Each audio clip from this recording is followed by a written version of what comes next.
Yes, the real estate market is crazy. If you've been looking for a house, maybe you rent an apartment and you're seeing the interest rates have been up 7, 8, almost 9%. You're seeing home prices through the roof and you wonder, am I ever going to be able to buy a home? Well, there's another strategy, and we've talked about it here on this channel many times, is to buy the cheapest house you can stand. It's got to be better than renting an apartment. And how cheap can it get? Well, here's a perfect example. This is a house in Central Florida, a town called Crawfordsville. It's a small house. It's a 2-bedroom, 800 square feet, but your apartment might be the same size. You might be a 2-1 apartment. It's on a quarter-acre lot. From the pictures, it looks like it's pretty reasonably, in decent shape. It's not, a brand new house, but at least it's livable, right? There's nothing that's completely destroyed. It's got a little bit of a backyard. It's not too far from the water. You can see the little red outline here, and here's the water, right? So it's not waterfront, but it's not too far. What does that mean for you as a potential buyer?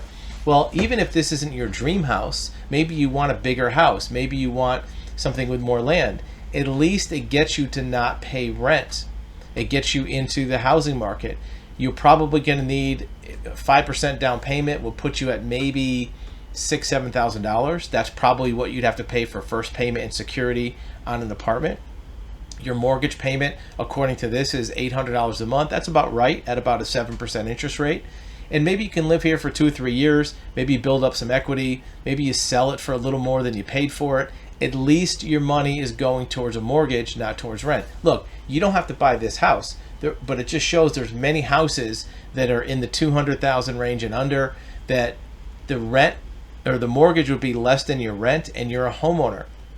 In addition, it's going to put you on that ladder, the escalator, to home ownership of something that you prefer to have. If you wait till your dream house is affordable to you, it may always be outside of your reach, but there's always houses you can get that are affordable, that may not be your dream home, but at least it's a home. It's better than your apartment.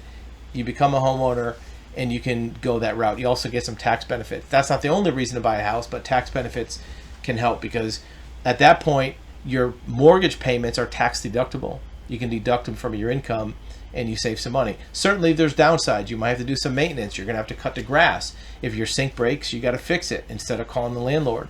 But on the other hand, you have the control that your rent's not going to go up every year. They can't kick you out for ending your lease. If you want to keep staying there, you can stay there as long as you want. They can't end your lease. You're a homeowner. Your mortgage payment stays the same. It doesn't go up, where every year your rent may go up $100 or $200, or they may pull back some of the amenities or charge you for other things that you got for free in the past. Something to consider. We always like to say, buy the cheapest house you can stand. That way, at least you're on that home ownership ladder, which is the biggest way to create wealth for consumers.